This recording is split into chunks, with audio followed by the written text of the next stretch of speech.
when Vin Diesel gets in touch and says, do you want to be part of XXX? To be honest, it's a no-brainer.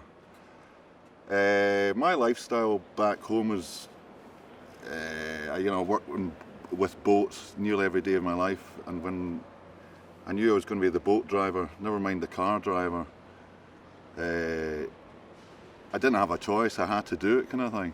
So I mean, that really, I feel almost that I was brought on board just so because I could handle a boat. Because to be honest, thank God it was me, because if they had some other Ponzi actor trying to do the boat, there would be deaths and carnage.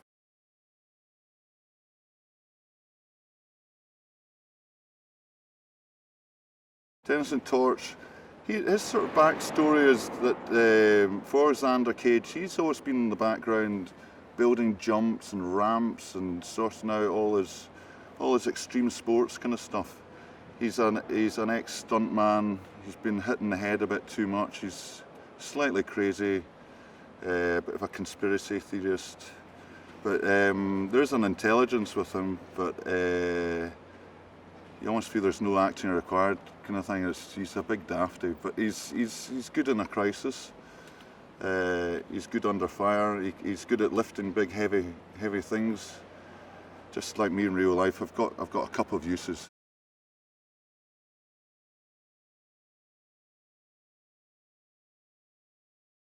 It's absolutely crazy. There's flash bangs and crashes all over the place. I'm half deaf already. Lots of fire, lots of the massive stunt team. I don't really know what's going on, to be honest. It's absolutely, it's chaos. Organised chaos. Thank God DJ's controlling it, somehow with a smile on his face still.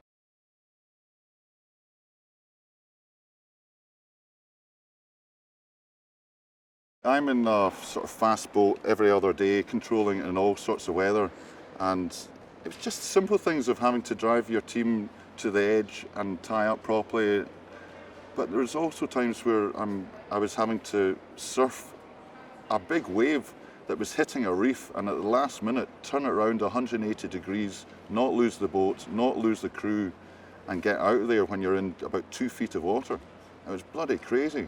And then you were hitting a wave. I would just disappear from another boat that was filming. I would just disappear and then hit this breaker with all the cast 6 feet above me flying. And we had to do that like all night. But it was an absolute pleasure, to be honest.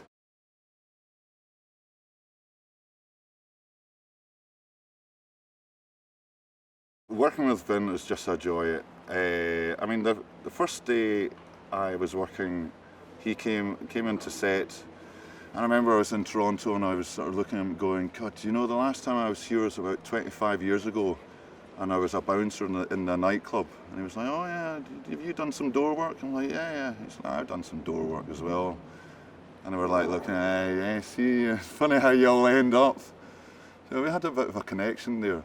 And he's just one of these legendary characters that, he comes onto set and there's this kind of, he's got a great presence, real glow about him. Everyone smiles when he comes into the place. So what did you think of that video? Now, stay with me as I've some interesting making of facts for you. Jurassic Park had 14 minutes of dinosaur footage, and out of these, only 4 minutes were rendered with computer graphics. The rest were shot using animatronic models, including a 20-foot T-Rex that weighed more than 13,000 pounds. Are you a fan of the Jurassic Park franchise? Subscribe to our channel and check the notification bell to always be up to date with all the latest releases.